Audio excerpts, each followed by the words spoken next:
Las opiniones vertidas en este programa son de exclusiva responsabilidad de quienes las emiten y no representan necesariamente el pensamiento de Radio Universidad de Chile. Fundación Progresa presenta en Radio Universidad de Chile Cambio de Switch, el espacio progresista de reflexión y diálogo con la conducción de Marco Enríquez Ominami. Cambio de Switch, el programa radial menos neutral de Chile. Muy buenas noches a todas y a todas. Habla Patricia Morales, directora ejecutiva de Fundación Progresa. Quiero darle la bienvenida a un gran invitado esta noche, un invitado de lujo, al diputado de la Izquierda Ciudadana, Sergio Aguiló. Sergio, ¿cómo estás? Bien, Pati, muchas gracias por tu invitación. Es un gusto tenerte acá, pero antes de empezar a iniciar esta conversación, quiero empezar saludando a las radios en regiones que nos escuchan, en particular a Radio Qué Buena, a la Radio Los Muermos con Vero Cifuente y a la Radio La Ciudad TV, y también invitarlos a todos a hacernos sus comentarios o preguntas en las redes a través de Twitter, en @CambioDeSwitch, y también a través de los siguientes números telefónicos: 29 77 15 79 y 29 77 15 80. Entonces todos nos pueden llamar para hacer sus preguntas cuando quieran. Sergio, ha sido una semana compleja. Sí, claro. Dura. Intensa en muchos sentidos, contradictoria, llena de noticias. Yo creo que conversar. El primer tema que ha sido y va a ser tema, yo creo, por lo que significa, por el Grupo Mate, es obviamente el tema de la colusión entre el Grupo Mate, que es esta empresa CMPC, y el Grupo SCA, cuyo gerente general fue Gabriel Ruiz-Tagle. Hay varias aristas en este tema.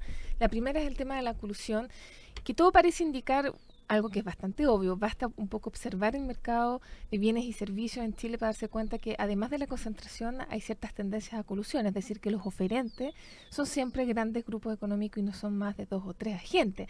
Entonces es muy posible que existan muchas más colusiones de las que son observables hoy. Mi primera pregunta sería, ¿cuál es tu impresión, tu primera impresión respecto a esta colusión en particular? Bueno, a mí no me cabe ninguna duda de que, por desgracia, exactamente como tú bien dices, esta es la punta de un iceberg que estamos recién conociendo. Deben haber, con toda seguridad, en muchos otros mercados, en muchos otros bienes y servicios, colusiones de este tipo para subir los precios y abusar de la gente, pero no tengo ninguna duda, es de la naturaleza de las cosas que cuando hay muy pocos oferentes, cuando hay oligopolios, duopolios, como en este caso, se pongan de acuerdo. Yo soy economista de profesión, tú sabes, y esto se estudia, qué sé yo, en segundo o tercer año, hay cátedras sobre esta materia, de cómo efectivamente se producen las colusiones, los entendimientos. Hay países como el nuestro que tienen normas que los declaran ilegales, a pesar de que las penas aquí en Chile son extraordinariamente bajas. Se ha informado recientemente que incluso se bajaron más durante el gobierno de Ricardo Lagos. Ahora hay un proyecto para subirlas, pero hay otros países donde ni siquiera hay penas sobre esto, porque efectivamente es casi tan natural que se pongan de acuerdo, entre comillas natural, que es parte de cómo funciona un mercado capitalista que no es competitivo, como dice la teoría, sino que en la realidad, esto es la realidad, pues esto es la vida del capitalismo. Que no es el mercado, no es la existencia de un mercado propiamente tal, donde el precio es la interacción entre la oferta y demanda, por así decirlo. Exacto, sino que aquí el precio es el acuerdo entre 2 o 3. A mí, de las cosas más graves, a mi juicio, es por una parte está Gabriel Ruiz-Tagle, alguien que trabajó en el gobierno del expresidente Piñera, y ahí volvemos al tema de los conflictos de interés, de estos supergobiernos eficientes empresariales que finalmente vemos que tenían una serie de conflictos de intereses. Pero el Grupo Mate no es cualquier grupo en Chile, porque es un grupo que tiene un peso político fundamental y también un peso en términos de dictar cátedra, dicho en buen chileno. O sea, yo no puedo dejar de pensar que, independientemente de la entrevista que dio Logro Mates este fin de semana en el Mercurio, en la cual él desconoce estar al tanto de lo que sucedió durante más de 10 años en su empresa, siendo una empresa que reconozcamos de control de tipo familiar, pero independientemente de esa entrevista, él, cuando invita a la presidenta Bachelet al CEP, al Centro de Estudios Públicos, que es un referente para quienes nos escuchen en materia de supuestamente políticas públicas, y ahí, bueno, Lago instauró esta idea de un poco no sé si rendirle pleitesía, pero al menos dar las explicaciones al empresariado para que el empresariado se quede tranquilo en un contexto de reforma laboral. Finalmente, el CEP invita a la presidenta, sabiendo lo de Oromates, que iba a estallar en pocos días más este tema de la colusión. A mí me parece que eso al menos poco prudente. Yo creo que la ética del empresariado chileno deja mucho que desear, pero muchísimo que desear. Ellos, cuando empezaron a conocerse estos antecedentes de problemas de probidad entre los parlamentarios y dirigentes políticos, muchos levantaron la voz señalando, mire, apuntando con el dedo, etcétera. Pero en verdad, toda la corrupción o la falta de ética en la vida social en nuestro país tiene siempre un origen en los más poderosos, siempre ha tenido un origen en los más poderosos, o en aquellos que se coludieron, y también se coludieron para eso, no tengo ninguna duda, y en algún momento se va a saber cómo se coludieron para financiar campañas que influyeran finalmente en la vida política del país, y ahora se coluden para subir precios, y además dictan cátedra. Y en particular la familia Mate, que, digámoslo francamente, durante muchas décadas dictó cátedra y planteó que su empresa, manufacturera de papeles y cartones, que es la que le entregaba el papel a toda la prensa en general, y en este país el 90% de esta prensa hoy día, 100% en el caso de la prensa papel, es de derecha, levantó la gran consigna de la papelera no, para en el tiempo de la Unidad Popular que no se estatizara esa empresa o no se interviniera esa empresa. Entonces, desde esa época ellos son como un sector privilegiado que dice somos nosotros los que esgrimimos la bandera, el estandarte de la libertad, de las buenas prácticas, del país que queremos soñar y vivir todos los chilenos. Entonces no nos toquen a nosotros, que el marxismo no nos vaya a tocar en esa época. Bueno, hoy día sabemos que ellos se han coludido siempre. Y también sus sostenedores de escuelas particulares subvencionadas. Yo me acuerdo patentemente el año pasado. Las escuelas Mate. Claro, cuando estábamos discutiendo todo este tema de no lucro, o sea, que una escuela no puede discriminar por muy particular subvencionada que sea, etcétera, etcétera. Y salía Patricia Mate, que también es dueña y es parte del grupo CMPC. Otra arista que me parece extremadamente grave es saber que el 2003... No en 73, en 63, sino que el 2003 se haya terminado la pena de cárcel en caso de colusión. ¿Qué pasa? O sea, cuando ya era evidente el 2003 el tipo de sociedad económica que teníamos en Chile de concentración, ya habían habido casos de colusiones, ¿cómo se termina con la pena de cárcel? Bueno, eso tiene que ver con la opinión que podamos tener sobre qué pasó en la concertación en estos 20 años. Yo en su oportunidad en algún momento hice una reflexión autocrítica, pues yo fui parte de la concertación durante los 20 años y tengo que decirlo con mucha claridad, pero autocríticamente quiero decir que nosotros mantuvimos y heredamos y en algunos casos profundizamos el modelo económico que nos heredó la dictadura militar. Y el periodo del gobierno de Lagos fue particularmente significativo en símbolos sobre esta materia. Y este es uno de los símbolos, porque no creo, lo quiero decir con mucha franqueza también, que Lagos esté involucrado en un acto ilícito o antiético. Pero sí, qué duda cabe, lo han dicho los propios empresarios y él en algún momento, hizo gestos para que el empresariado estuviera muy feliz y muy conforme y no se sintiera ni perseguido ni arrinconado, sino que todo lo contrario en un país que le brindaba todas las posibilidades. Pero no es poco ético eliminar penas de cárcel considerando que, por ejemplo, en Chile todos sabemos que no hay libertad de prensa porque hay dos grupos que concentran la posibilidad de imprimir. Si yo mañana quiero crear un diario, Fundación Progreso, tengo que ir a pedirle permiso al grupo Copesa o al grupo Agustín Edwards y probablemente no me lo van a dar o me van a exigir una cantidad de garantías editoriales que no voy a estar en condiciones de dar. Entonces, ahí también hay un tema de ética quizás o al menos de falta de responsabilidad, de lucidez.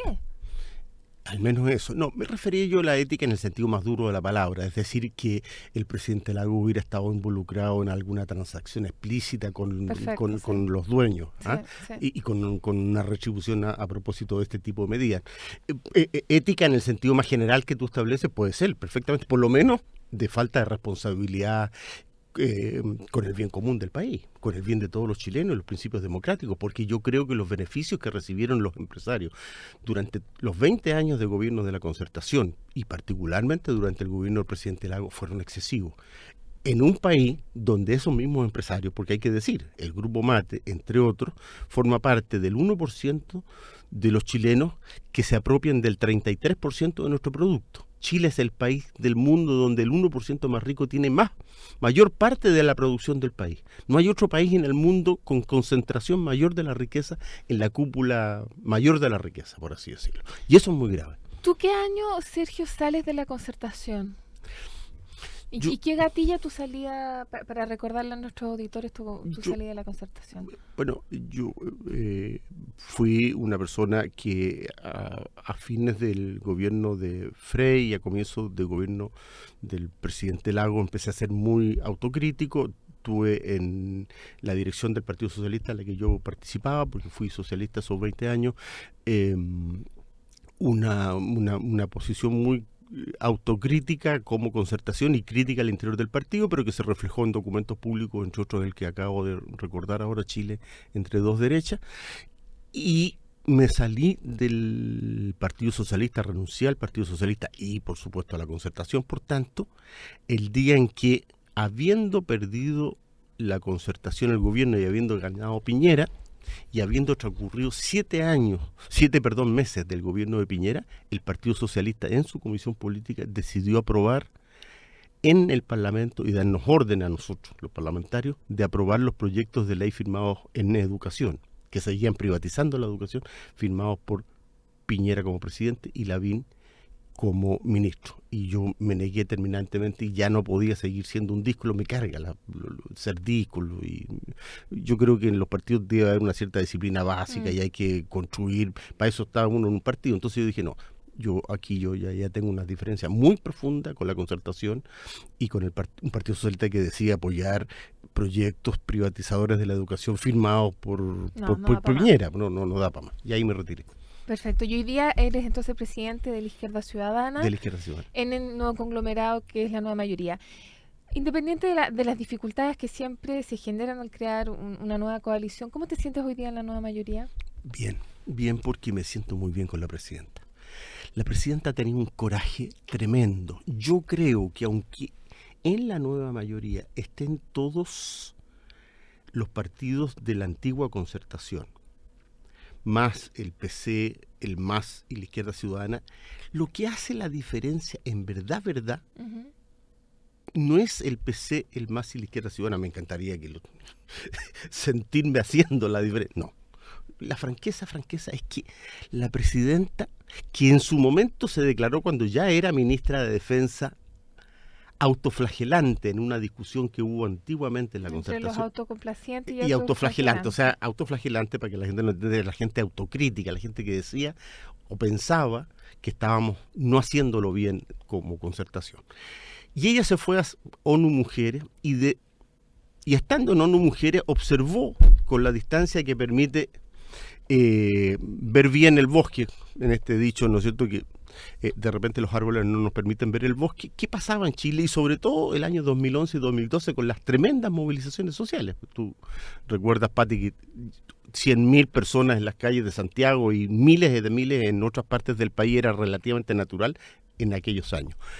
Y ella llegó de vuelta entonces convencida de que había que dar un giro significativo, y el giro significativo que ha dado es tremendo. No tendremos tiempo aquí para comentarlo. Todo el mundo sabe las reformas que está haciendo. La crítica, yo creo que excesivamente brutal, que ha recibido del empresariado y de la derecha, aunque la derecha está muy en el suelo, pero sobre todo lo que el empresariado que ha asumido esa tarea política y la prensa, o sea, el duopolio del Mercurio el Mercurio ha sido ya brutal. Bueno, ambos. Yo de verdad estoy absolutamente impresionada por el tratamiento que le ha dado la prensa. Eso. Para cerrar el tema de la colusión entre el Grupo Mate y esta empresa CSA gerenciada hasta el 2010 por Ruiz Tagle, se ha hablado dos cosas. Por una parte está Jorge Aguad, empresario que emplaza a Eliodoro Mate muy duramente diciéndole, bueno, si realmente usted no estaba al tanto, denuncie entonces a su gerente, quien fue su mano derecha durante más de 10 años, denúncielo. Y vemos que todavía no hay una denuncia de por medio, que es por lo menos sospechoso. Y segundo, está este hecho de decir, bueno, una cosa es pedir perdón, pero si uno realmente quiere no solo seguir siendo empresario, sino recuperar un poco de credibilidad, tiene que al menos responder por el daño que se le generó a los consumidores. Ya sabemos que el Estado habría gastado más de $45 millones en adjudicación como de consumidor de... Exacto. Tú como legislador, sabiendo en el fondo que hoy día no tenemos una normativa que sea lo suficientemente adecuada y que probablemente va a haber que cambiarla, entonces todo esto son medidas simbólicas que haría, a menos que el CERNAC resuelva otra cosa.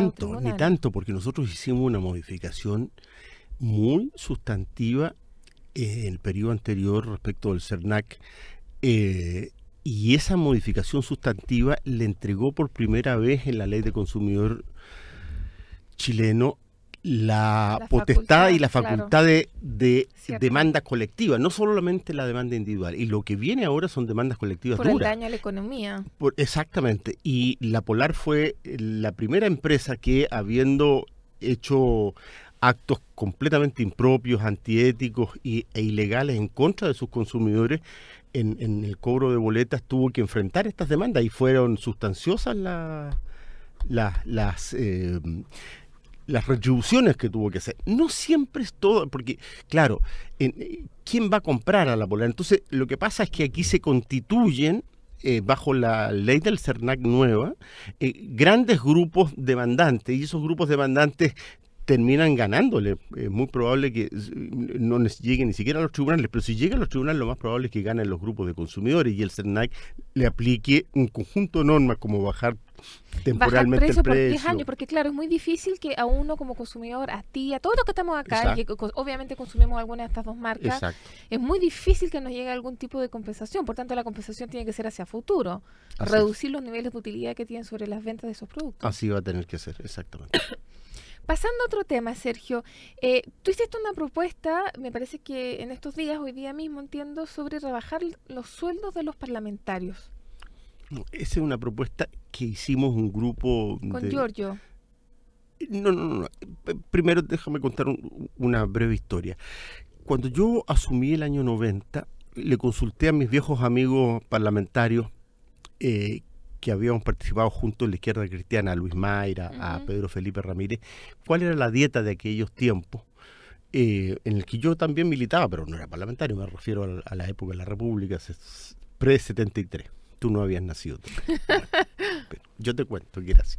Y en ese tiempo la gente estimaba a los parlamentarios, estimaba. Otra cosa era la confrontación entre unos y otros, la Unidad Popular, la derecha, pero había una dignidad tremenda, realmente tremenda. Entonces, yo estoy convencidísimo que parte importante del desprestigio de la vida parlamentaria hoy día es el nivel de privilegios de los parlamentarios respecto del ciudadano común y corriente.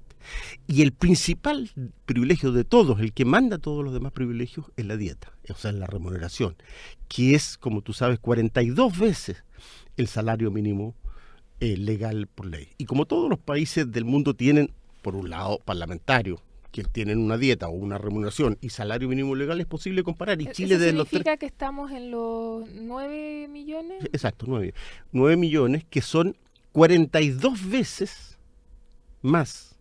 Es multiplicado por... ¿Eso es líquido o a eso se le hacen descuento? ¿Perdón? ¿Eso es líquido o se le hacen descuento? No, el líquido es bastante menos porque pagamos impuestos relativamente altos, pero 9 millones brutos y líquido debe ser 5.700, por decirte algo. Eso es más o menos.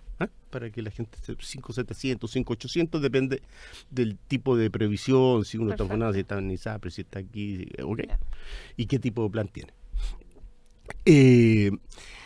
Bueno, y entonces en ese tiempo los parlamentarios tenían sus hijos en los liceos. En ese tiempo había un solo sistema de salud.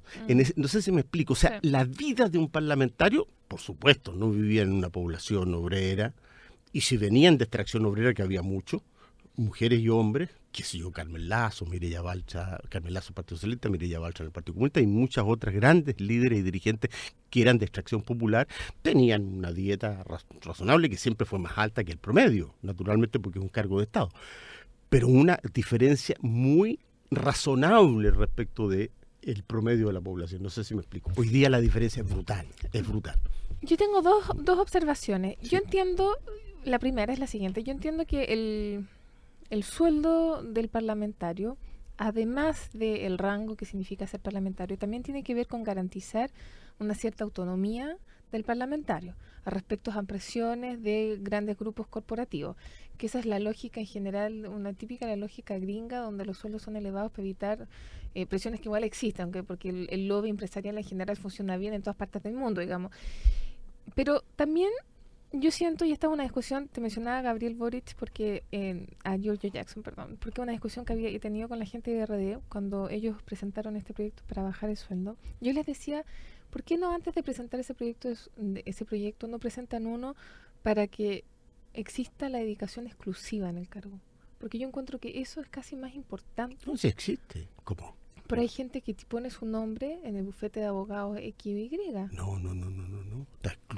Está prohibido. Eso está supuestamente archiprohibido. Completamente prohibido. No hay, de hecho, Juan Bustos, que era mi compañero en el Partido Socialista, un gran penalista, de los grandes penalistas que ha tenido Chile, se estudian sus libros en la Escuela de Derecho, alegó, Sí. a la última vez que pudo alegar siendo parlamentario, no recuerdo un caso Pero de ¿cómo derechos se humanos, y regula? después se cortó. O sea, ¿Pero cómo se regula las participaciones entonces en empresas de parlamentarios?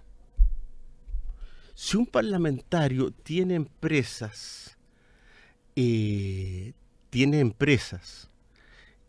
esas y es elegido, las tuvo antes, naturalmente. Sí. ¿Ah? Y siendo empresario se postuló y ganó. Bueno, a otras personas tienen que administrarla, tienen que ser gerentes, él no puede ser O gerente sea, de su empresa. pero no significa fideicomiso ciego, significa que simplemente No, deja el cargo gerencial. exacto. Uno puede establecer un fideicomiso ciego. Yo, fíjate que tengo un matiz contigo. Cuenta. Tengo un matiz contigo. Yo creo, la tesis tuya se la escuché muchas veces, yo no estoy haciendo esto era una tesis seria, y es una tesis que en el mundo se debate con súper antecedente empírico la que tú planteas. O sea, mantener niveles de probidad supone también una remuneración suficientemente elevada o adecuada. Pero todos los hechos que hemos vivido en los últimos 3 meses demuestran que con 9 millones el sueldo parlamentario en relación, naturalmente, al desarrollo del país y al crecimiento del país, no impidió lo que estábamos tratando de evitar. Entonces la pregunta sería, mire, ¿qué nivel podría evitar? No hay ningún nivel, porque tiene que ver mucho también con el control social, el control efectivo, la transparencia. Por eso que las leyes que está promoviendo la presidenta son extraordinariamente positivas. La constitución de la Comisión Engel fue extraordinariamente positiva en el sentido que no hubiera ningún involucrado, sino que personas externas, todas externas, que de distintos ámbitos de la sociedad, principalmente académicos, y nos propusieran leyes, y esas leyes las estamos ¿Qué te parecieron en su minuto los dichos de Ignacio Walker sobre la pertinencia o no de Engel para redactar ese... Profundamente desafortunado. Yo soy amigo de Ignacio Walker, pero creo que Ignacio Walker hace un buen tiempo que está relativamente perdido en la política, muy perdido. Él no sabe medir lo que está pensando la ciudadanía, exigiendo a mí me llamó la ciudadanía. atención como la enorme distancia, porque yo pensé, incluso si él lo piensa, no lo dice. Exacto. O sea, no hay por dónde. Claro, no hay por dónde.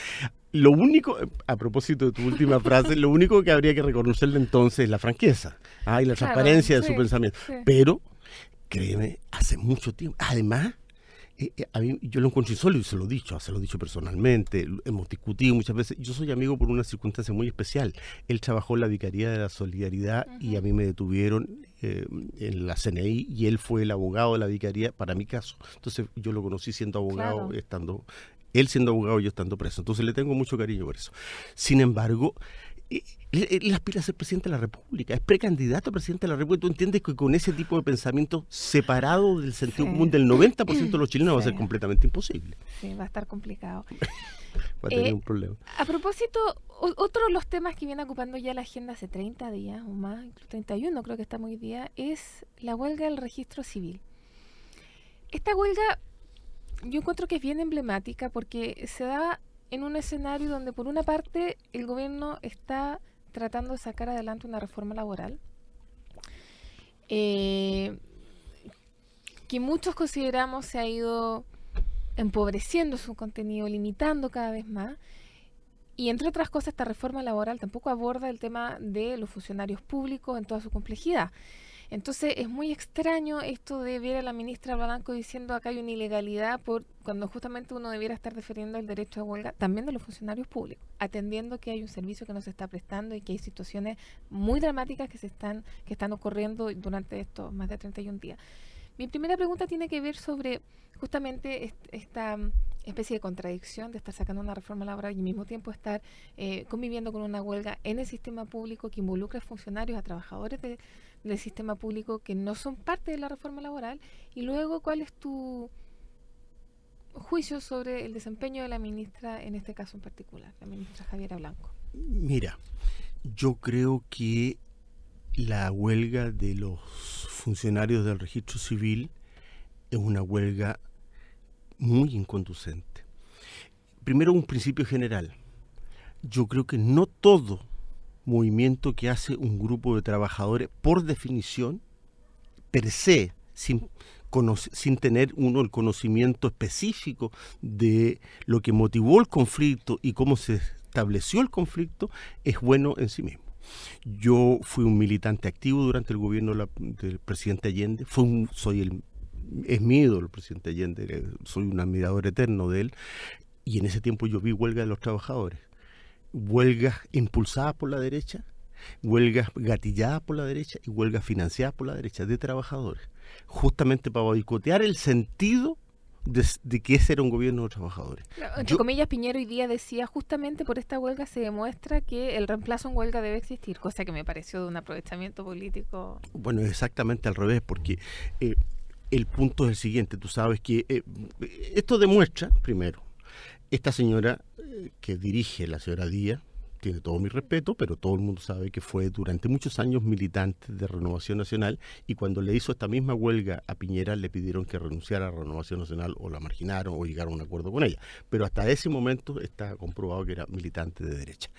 En segundo lugar, entre el movimiento que le hicieron a Piñera y hoy día ha habido 5 proyectos de ley, uno del propio presidente Piñera, para entregarle un bono que restablecía el nivel que ellos querían restablecer respecto de otros servicios públicos. Por lo tanto, esa situación de menoscabo o desmedro respecto de otros servicios con los que ellos se comparaban se resolvió ya en el gobierno de Piñera. Pero además hay 4 proyectos adicionales de ley que han sido ya leyes de la República para mejorar el escalafón en el registro civil. Y efectivamente los antecedentes que ha entregado el gobierno respecto de el promedio de remuneración en ese servicio es altísimo, es sobre 1.100.000 o 1.200.000 pesos, cuando en el sector privado, los trabajadores del mundo privado muchas veces hacen una huelga y se les descuentan sus días y apenas sacan el porcentaje del IPC y 1 punto más o 2 puntos más. Entonces, en tercer lugar, vamos a regular algún día, ojalá lo antes posible, la huelga en el sector público, sin duda alguna. Pero ojo, en el sector público hay básicamente estabilidad laboral. No existe esto de echarte a la calle por necesidades de la empresa. Y que yo sepa, primero todas las personas que están en la planta, aunque hoy día son entre un 40 y una cosa... Eso te iba a decir, la estabilidad laboral en el sector público dejó de existir hace un buen momento, porque la mayoría, o sea, entre los contratas y los honorarios hay una situación que no ha sido resuelta por años. 60%. Para explicarle a la gente, los contratas son personas que están contratadas por un año y se renueva automáticamente, pero en realidad te pueden echar en diciembre del año o incluso antes bajo ciertas cláusulas. Y honorarios en teoría.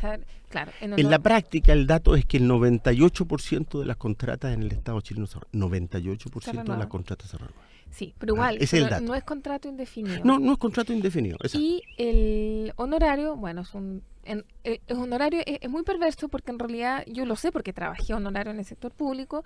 como economista, y yo tuve guagua, tuve vacaciones con un horario, tuve pre-postnatal, cuando en realidad no corresponde, pero igual bueno. Pero lo pagó el Estado. Sí, me lo pagó totalmente el Estado. Eso pasa hoy día. Se han hecho... Entonces está como esta situación irregular, donde en realidad uno no tiene derechos, pero como finalmente igual te reconocen el derecho a las vacaciones y el pre-postnatal, ahí el Estado también tiene que modernizarse y integrar. 100%, Pati, pero contestemos nosotros con mucha honestidad. Mira, tu historia personal nos permite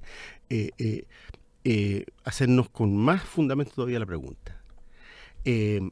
Considerando todos los aspectos de resguardo, los aspectos de salud, los aspectos de previsión, los aspectos de promedio sueldo, ¿están mejor los trabajadores públicos o están mejor los trabajadores de las empresas privadas en nuestro país? No, mira, yo no tengo perdona, yo he estudiado el punto. Sí. Tú al aire dirás tu opinión. Yo no tengo ninguna duda que, sin perjuicio, que hay mucho que mejorar, entre otras cosas, la estabilidad laboral y la negociación colectiva, infinitamente más resguardados los trabajadores públicos, los funcionarios públicos, que los trabajadores privados. Con esta última palabra vamos a ir a una pausa. Vamos a la pausa y los invitamos a revisar el canal No hay Revolución sin YouTube, y ahora los dejamos con la canción de Francisca Valenzuela, gran artista nacional, Help Me. Volvemos en un minuto.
Soy Raúl Díaz y necesito modernizar mi flota de camiones para competir por más contratos en todo Chile. Yo soy César Rivas y para hacer crecer mi fábrica, claro que necesito más máquinas. Soy Mirta Lira, tengo mi propio campo y necesito invertir para hacerlo más productivo. Sabemos lo que las pequeñas empresas necesitan, por eso les otorgamos soluciones con productos y servicios a su medida. Llámenos al 600-320-1000 o visite bancoestado.cl. Banco Estado, 160 años con todas las empresas en Chile.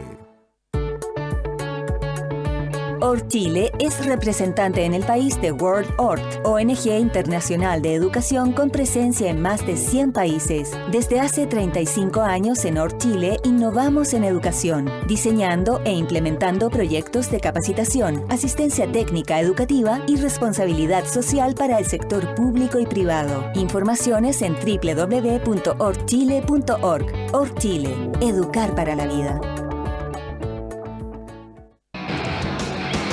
Todos los viernes a las 20 horas nos encontramos con la metrópolis de los ciudadanos, Citoyens, pecados y virtudes de la ciudad. Citoyens es una gentileza de Hacienda Picarquín, naturaleza y encuentro. A 50 minutos de Santiago, a los pies de la precordillera de los Andes, en la comuna de Mostazal lo espera un lugar acogedor, tranquilo y seguro, ideal para seminarios y cursos de capacitación, excursiones, campamentos, celebraciones de empresas, paseos familiares, de colegios, festivales y muchos otros eventos. Picarquín, encuentro con la naturaleza. Reservas e informaciones al fono 2-299-892-60 o al correo picarquín@picarquín.cl.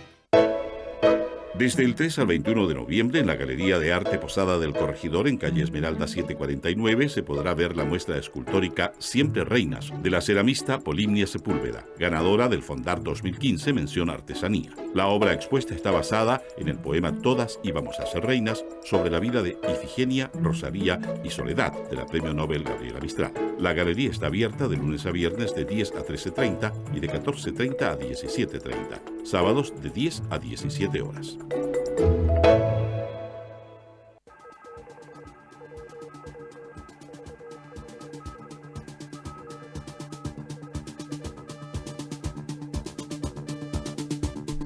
Estamos de regreso aquí en Cambio de Switch, justo a nuestro gran invitado Sergio Aguiló, diputado por Talca y presidente de Izquierda Ciudadana. Los invito a todos a llamarnos, a hacer sus preguntas al 29 77 15 79 y 29 77 15 80. Sergio, justo antes de irnos a la pausa estábamos hablando del registro civil, del paro, de qué iba a pasar. Quiero ahora que conversemos sobre la reforma laboral. Esta reforma ha dado muchos giros, ha sido muy difícil sacar adelante, hubo un cambio de ministro de por medio. ¿Cuál es tu visión hoy en día de la reforma en su estado actual? Cuéntanos un poco también, ya que han habido varias indicaciones que se han hecho esta reforma. Bueno, de la Cámara de Diputados salió, yo encuentro muy razonable la reforma, tenía cambios muy de fondo sobre el Código del Trabajo actual, y la CUT y los principales sindicatos, incluso no necesariamente afiliados a la CUT, estaban muy contentos. Yo he podido reunirme con muchos de ellos porque antes de ser diputado lo único que yo trabajé en mi profesión es asesoría sindical. He hecho esos dos trabajos en mi vida, de tal manera que conozco mucho este mundo y las normas que lo regulan. En el Senado han pasado dos cosas. Uno, que los senadores, algunos senadores de la nueva mayoría son bastante más moderados y conservadores, claramente, digámoslo, que el promedio de la Cámara. Y en segundo lugar, que la derecha ha estado particularmente fuerte y dura, además del todo el lobby empresarial brutal que hemos tenido. De tal manera que se han presentado algunas indicaciones, algunas del gobierno, otras de parte de parlamentarios, no necesariamente miembros de la comisión, porque los representantes miembros de la comisión de trabajo por parte de la nueva mayoría son personas que en general tienen mucha sintonía con el mundo del trabajo y con la CUT, que son Juan Pablo Letelier por un lado, son Adriana Muñoz por otro lado y Carolina Goich, senadora por Punta Arenas, todos ellos muy cercanos al mundo laboral. Sin embargo, otros senadores, entiendo que, digámoslo, Andrés Saldívar, Ignacio Walker, Patricio Walker, por parte de la nueva mayoría, más las indicaciones de la derecha, están generando una situación muy compleja. Yo espero que esto se despeje, porque nosotros hemos dicho en la Cámara, mire, si se presentan o ganan estas indicaciones que hacen retroceder estos cambios, nosotros vamos a ir a una comisión mixta, porque no vamos a aceptar en la Cámara en los cambios del Senado. No los vamos a aceptar, simplemente ya lo hemos acordado. En la nueva mayoría hay un perfil bastante más progresista y cercano al interés de los trabajadores. Y desde luego, yo espero que amaine un poco esta presión empresarial, producto de los últimos acontecimientos que empezábamos a conversar en el primer punto de esta, claro. Naturalmente, porque con qué cara, francamente, ¿no? ¿Con qué cara? Tendría que ser muy cara dura esta gente para ir a decirnos después, mire, nosotros, además, vuelvo a insistir, estamos hablando de un lobby que no hacen las micro, pequeñas ni medianas empresas, es un lobby básicamente de los grandes grupos empresariales chilenos que tienen las utilidades más altas promedio de América Latina y desde luego la más alta concentración de la riqueza, o sea que ellos no tienen autoridad moral, autoridad económica, autoridad de ningún tipo. Política tampoco, menos. Política, menos. Sergio, tenemos acá una pregunta de Óscar de Ñuñoa. Óscar, ¿estás ahí? Sí, estoy aquí. ¿Cómo estás, Óscar? Te escuchamos. Gusto saludarte. Te felicito como siempre por lo inteligente y cuerda que eres. Gracias. Gracias. Una pregunta para Sergio, una pregunta para el diputado. Él cree que hace falta una conducción política más decidida, más fuerte, porque yo que soy un hombre de izquierda, siento de que hay grandes vacíos y hay grandes pasos en todas las cosas. Es decir, se está repitiendo el paso y no funcionamos. Muchas gracias, buenas noches. Gracias, Óscar. Óscar nos habla de la conducción, Sergio. De la conducción, sí. Me imagino que se refiere a la presidenta o quizás la ministra. Yo voy a partir de la base de que se refiere a la presidenta, porque en nuestro país la conducción política la tienen los presidentes de la República. Uno puede referirse a las formas o al fondo. El fondo lo está dado por el programa y yo soy un entusiasta partidario de este programa, de tal manera que yo encuentro que si por conducción vamos a entender la orientación estratégica del gobierno en el sentido de haber hecho una reforma tributaria, esta reforma laboral de la que estamos hablando ahora, la reforma educacional que está en curso, la reforma constitucional que ha planteado la presidenta para tener una nueva constitución, todos esos objetivos y todo ese rumbo estratégico yo lo comparto 100%, por lo tanto encuentro que está brutalmente bueno, aunque entiendo que otra gente pueda no compartirlo y entender que es muy crítico. Si se refiere a la forma, yo ahí le diría a la gente un poquito más de cuidado. Hay formas y formas. Hay formas más autoritarias de hacer la conducción y hay formas más dialogantes de hacer la conducción. Hay formas donde el presidente de la República es una persona omnipresente que está todos los días en los medios de comunicación y da órdenes, y hay otros tipos de conducción donde los presidentes o la presidenta está más bien ausente del debate cotidiano que lo llevan los ministros o ministras o jefes de servicio y se reserva para situaciones excepcionales y momentos muy especiales. Yo creo que puede que haya falta. La presidenta claramente es de este segundo tipo de liderazgo, de conducción.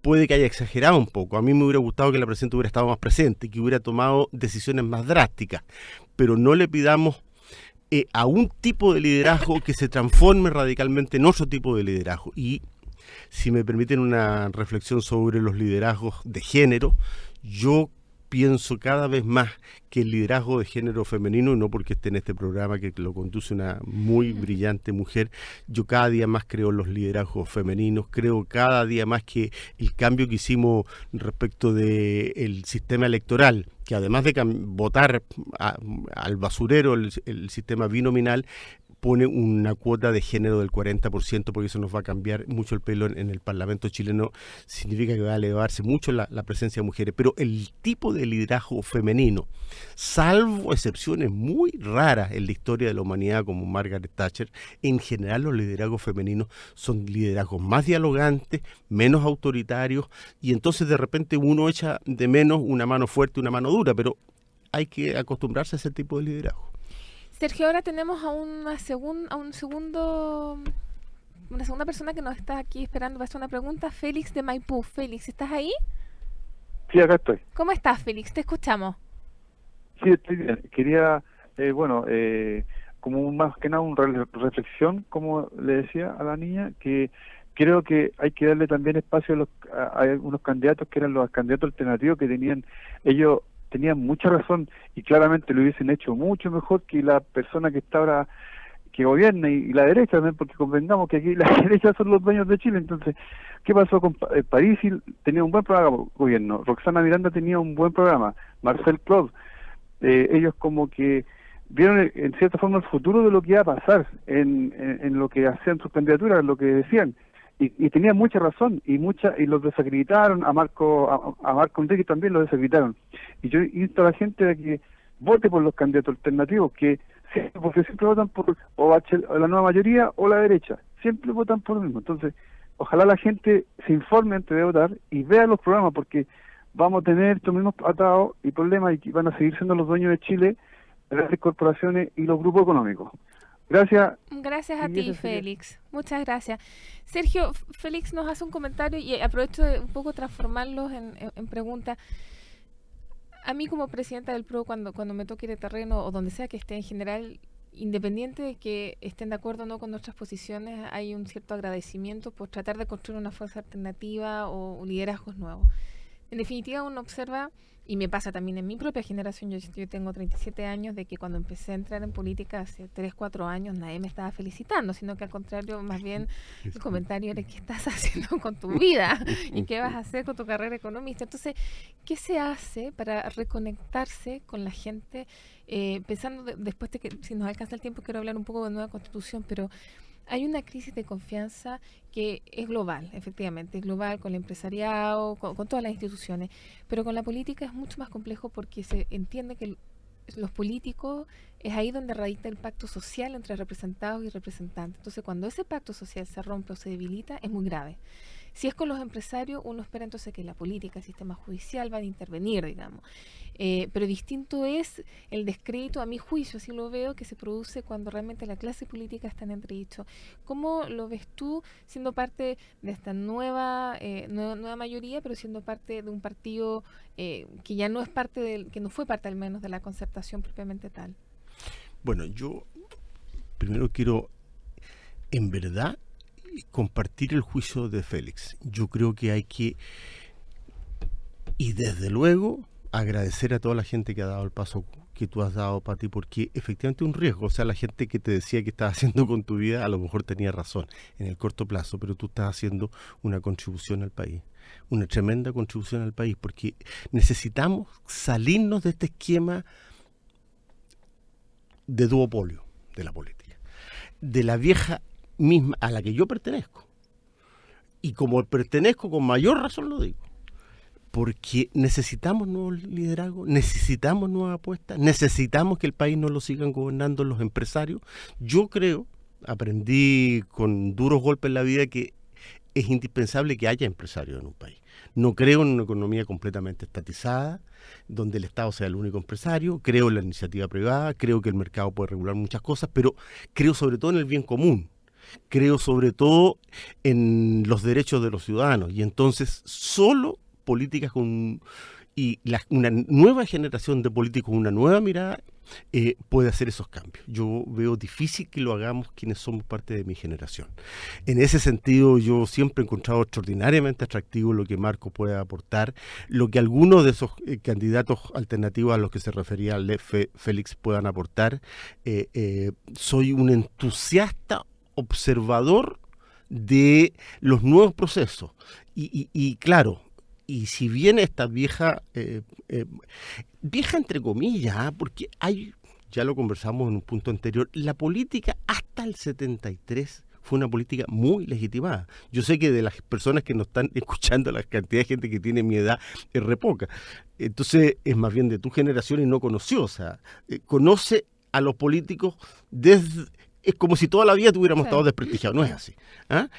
Esta es una élite que se constituyó en los 25 años que han pasado desde que terminamos con la dictadura hasta hoy día. Quiero decirte que había una élite política luchando contra la dictadura.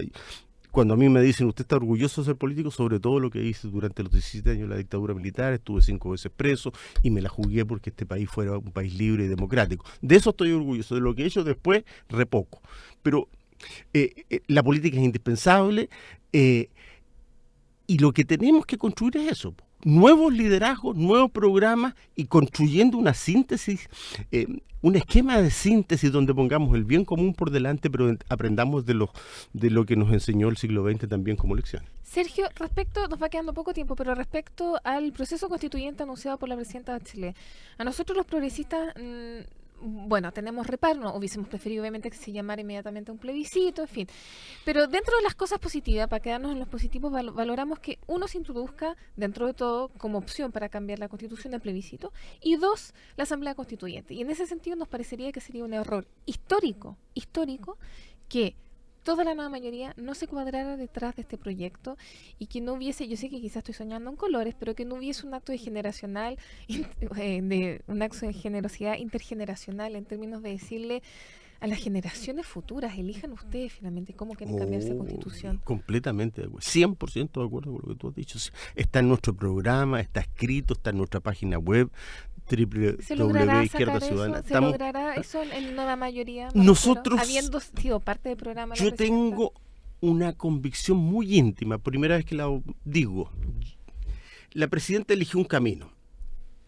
Paso 1, educación cívica. Paso 2, encuentros con estos cabildos ciudadanos. Paso 3, entonces la presidenta envía un proyecto al Parlamento y este Parlamento lo único que hace es hacer una modificación donde establece cuáles son los mecanismos, o asamblea constituyente, o plebiscito previo, o un grupo de expertos el que siga trabajando la Constitución, ¿no es cierto? Los parlamentarios, que sería el mecanismo menos válido. Menos válido de todo. ¿Para qué decir en este Parlamento? Claro. Eso ya sería total, eso sería como... No, la gente se reiría, yo creo que ni siquiera se enojaría, sería un chiste. Pero para que ocurra que estas alternativas se discutan en el Parlamento, tendría que haber 2/3 del Parlamento. Yo creo que es muy difícil que se reúnan los 2/3. Renovación Nacional y la UDI han dicho que ellos en general se van a oponer. Y yo tengo la impresión de que en ese minuto, y va a pasar ahora el próximo año, la presidenta pueda mandar un proyecto de ley que, eso sí, posibilite el plebiscito para que sea, como tú muy bien dices, todas las generaciones del país, sobre todo las generaciones nuevas, las que decidan en un plebiscito, en un voto secreto, cuál es el camino para llegar a la nueva Constitución. Y yo espero que la inmensa mayoría del país, como dicen las encuestas, decida por una asamblea constituyente. Sergio, tenemos un minuto para cerrar. Yo quisiera que tú nos digas cuál sería tu juicio, la cosa más importante o el eje central que debiese tener una nueva Constitución, en términos de sentido, esta vez de contenido. Cambiar de una constitución neoliberal que imposibilita que el Estado sea actor del desarrollo a una constitución, como han dicho los especialistas, que garantice un Estado social y democrático de derechos, en donde todos en la sociedad garanticemos a través del Estado que ninguno se quede atrás, que este país sea de todos los chilenos. Esas garantías esenciales que se van a expresar en muchas cosas, a la educación, a la salud, a la vivienda, a la recreación, a la previsión, a las pensiones, etcétera, esos derechos sustanciales para que Chile sea de todos los chilenos deben estar garantizados en la Constitución. Sergio, te queremos agradecer muy sinceramente al haber estado aquí con nosotros esta noche en Cambio de Switch. También nos queremos despedir de Radio Los Muermos, La Ciudad TV y Qué Buena. Y ahora entonces los dejamos con el Zócalo Nacional, con el Nar Zúñiga, pero no sin antes despedirme de la productora Nicole Muslo, de su hijo Gabriel, que es como el ídolo de esta casa, y a nuestro productor Jorge. Un abrazo a todos y nos vemos el próximo martes. Gracias, Pati, un abrazo. Fundación Progresa presentó en Radio Universidad de Chile Cambio de Switch, el espacio progresista de reflexión y diálogo con la conducción de Marco Enríquez Ominami.